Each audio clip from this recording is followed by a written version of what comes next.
So, do you know this or don't know this? I don't know the story. You can actually take this All right, so here's kind of the fast version to get to the story I'm gonna try to tell you. I was teaching with my dad. We had a martial arts school teaching together. We had 2 mats set up. That's actually a really dope school. They were 2 mats side by side, equal sizing, viewing areas on the outside. So parents would have it wasn't a one way where it's like you can't see out, and you can see both ways, but soundproof. 500 students in the school, and me and a guy named Randy. Randy taught on mat 1. I was teaching on mat 2. Randy was a musician. Long hair, martial artist. He was a drummer in a band too. But we had a cool vibe. And so I'm 17 years old teaching in my dad's school. So it was my dad's competing. I'm competing at the time. Classes were just freaking fire. So like I'm in physical prime at the time. My dad's in his prime competing. Randy was kicking ass teaching classes. My mom at one time was doing sales. I mean, it was a jam at school. 500 students, it was a lot of energy. And then there was this thing with me and my dad where it's like, all right, every time I was given an idea, it was working.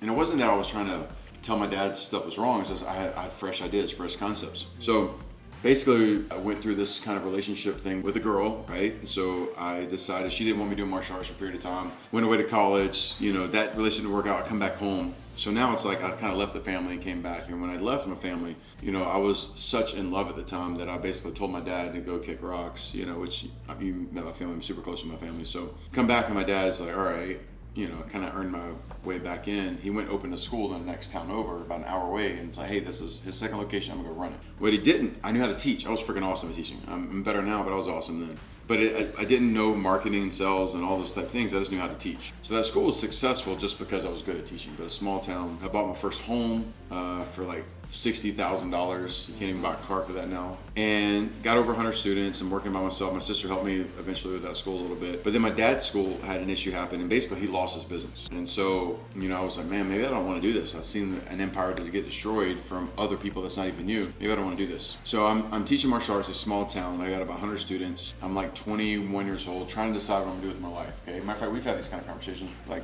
what do you want to do? Like, you're meant for more. Like, what are you gonna do? Yeah. Have I not told you this at all, or do you know a little bit about this? I think I might know a little bit. Yeah.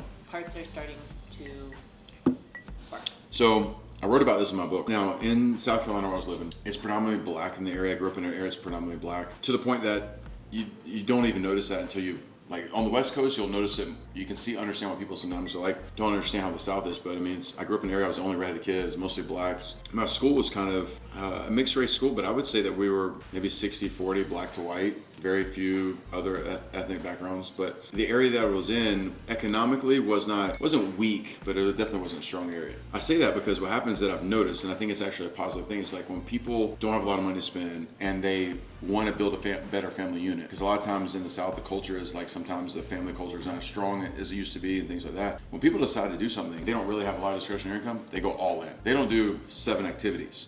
People with money, they have their kids in 7 activities, and that's why the kids never excel typically, right? And I'm generalizing, but the kids that I had, this was like the only discretionary money, and their kids are doing every class I'm teaching, they're going to tournaments, and so that you get better. Like you're gonna get better if you're doing that much time. And I didn't know how to not give everything. So I'm teaching, like even telling the story right now, like I don't know how not to like pour everything into it. So I had these 2 young black kids in my program, and their mom was always like a joy walking into school. She always had her makeup done, was put together, smile, would just talk, bubbly personality. I can picture her right now. Like just, it's like one of those parents, like you want her to show up with her kids because she was never in a bad mood. Like just always like smiling, happy, and she had an older daughter and 2 young sons were the ones at training. And they were just, what I thought was the perfect family. The kids were really young. I think one was 4 when he started, the other was 6 maybe a little younger even. So they were super young when they started. They were good, not great, but they were good. They were definitely athletically talented, very just respectful, and would come in ready for class.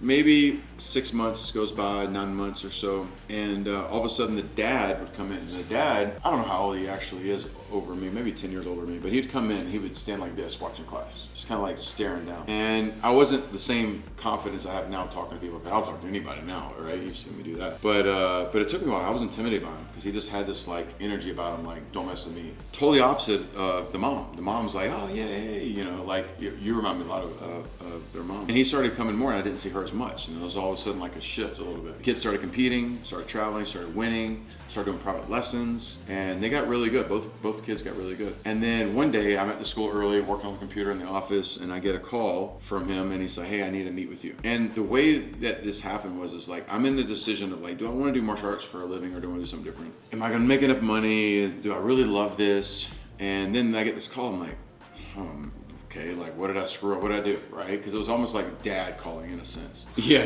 right? Because he was, he's older than me, and he was respecting the area, and I didn't know a lot about him. I knew he played college baseball, and I know that he had an opportunity to play pro. So apparently he was really good. And in the area, he was well known. Like everyone knew his name. I didn't like he was in the area that he came from. Like everyone, you said his last name, everybody knew who he was. Then I think it was like the next day he comes over to school, and we walk over to there's a Subway in that shopping center. We go over to Subway and sit there, and he's like, hey, I just want to talk to you and tell you some stuff. And basically, he tells me the story that him and his wife are separating. They haven't had a good marriage in years. That he's taking a job in North Carolina, and basically, like, he's leaving the family and going to go do this job. And he's been coming around because he wanted to see who was teaching his kids, and it was impacting his boys. He wanted to make sure they're in good hands. He says, but I started listening to what, and I'm like, imagine, I'm like 21, okay? And he's probably 15 years older than me. He's probably mid-30s at this time. And he says, I started listening to what you were teaching to my kids. He says, you remind me of my coach that basically got me, going the right path when I was in middle school, high school, and inspired me to want to, to be good at something, be great at something. He says, the way you teach, you're hard on them. You're not mean, you're hard on them. You hold a standard. He's like, I've been looking for that, and it doesn't exist anymore. And he says, I've been rethinking about what's important in my life. I decided that I'm actually going to turn down the job, and he's like, my wife and I, we're not going to be able to repair our relationship, but basically I want to reinvest into my boys. You've inspired me to want to be a better father. Now I don't have kids at the time. I'm not in a relationship, and I'm like, this guy who's like known to be this power athlete. He's got a great job. He worked at the nuclear plant. He's successful. On the outside, looks like this perfect family. And you're telling me I'm a kid, basically. You're telling me like I'm getting you to change big decisions in your life. I'm like, it's kind of.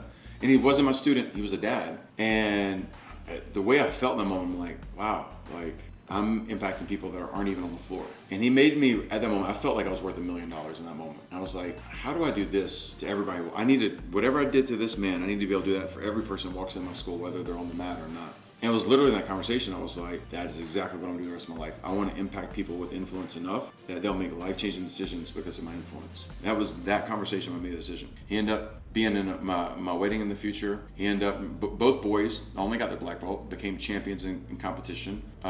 We became very, very, very close. He helped coach in the school he trained. He was a freaking beast fighting too. I mean, he's one of the most athletic people naturally I've ever seen. Like I said, he could have played pro baseball. He was really physically talented. This was now 24 years ago. His son that I was training is now teaching to this day still at one of the schools I used to own. That's a relationship that's expanded. Now here's what I didn't know. The youngest boy was a Make-A-Wish baby. Dave was born, had heart surgery. They had a couple since then. They had 3 kids. They had a 4th kid. Never met her. Didn't know about it. What I come to find out was, years before I ever met them, when she's waiting for the school bus to pick her up, a driver who worked too many shifts fell asleep at the wheel. It was a worker for the state Department of Transportation. Steers off course in front of her own house, hits her, and she dies in his arms. They sued the state. There's a law now on how the bus stops have to be marked, how many hours drivers can work now. There's a law based on this. But now that I have my own kids, the reason why their relationship wasn't ever strong after that is because imagine like that. I don't know how you live after that. And it destroyed some interactions of that family. And then again, after they had kids, their youngest son ended up being a Make-A-Wish baby. So you talk about overcoming things that I don't even want to be in a position to learn how to overcome. It made it even more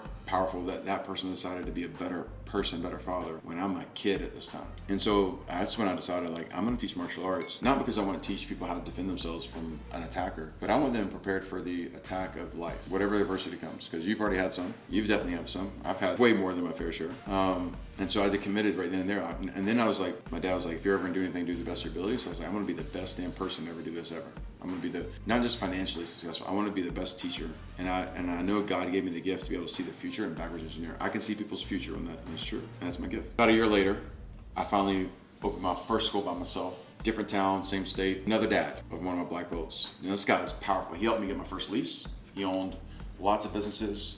Ran for mayor in our town, owns a lot of real estate, very successful, very financially successful, but also very good leader. Like people always spoke very highly about him and his leadership. I was always intimidated about just speaking with him because I knew that he was so much further ahead in life. He was where I wanted to get to. And he calls me one day And I never asked this man for a favor in my life. He helped me get my first lease as far as negotiate and teach me how to do things. And he would give me the opportunity to ask him questions. But I'm still to this day, I never want to cash in favors. I just don't like doing that. I'd rather have the relationship, play the long game, and just enjoy having the ability to know people. He calls me one day and wants to meet with me. He takes me to his country club. We sit there and have lunch. He says, man, and then by the way, this guy never spoke. Like, I can talk, this guy never spoke. So when he spoke, you listened for sure. He said, man, I'm going to tell you a story. I just need you to sit there and listen to me. Yes, sir. And he tells me a story about a couple weeks before that, at one of their summer homes, him and his wife and my black boy, his son, I think he was 12 years old at the time. They took another family. They went out to like one of their island homes or whatever. Him and his friend and their two boys took the boat out, and they find an island. They get out, have lunch, whatever. They notice the tide shifting. They get back on the boat. They weren't prepared to be out late, and they basically, I guess they don't have GPS or signal or something. They get kind of lost out in the ocean. Gets dark, they can't get a hold of anybody, they find themselves like in a rip current, they end up shorting out the electrical part on the boat, whatever, they have to abandon the boat, right? They take on water, they only have 2 life vests, not 4. Middle of the fucking ocean? Exactly, okay? Now, the black boat, my student, he's 12 years old at this time, and his friend's 12 years old, okay? So they put the life vests on the 2 boys.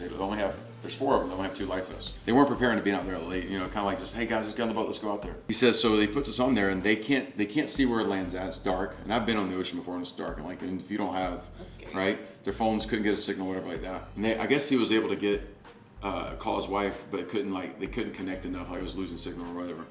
Because I think she was able to call the Coast Guard. But he says basically, it's like, I had to look at my son, tell him I love him, and that I'm sorry, basically said goodbye to his son. And he says that was the worst conversation. Now, obviously, I know he lived because he's telling me the story afterwards. So I was like, where are we going with this thing, right? And man, he's literally in tears telling me the story. He says goodbye to his son, whatever like that. And then they end up finding themselves like on a sandbar. So they know they're like on a temporary hold spot, whatever. They're kind of getting anxiety's kicking in, whatever like that.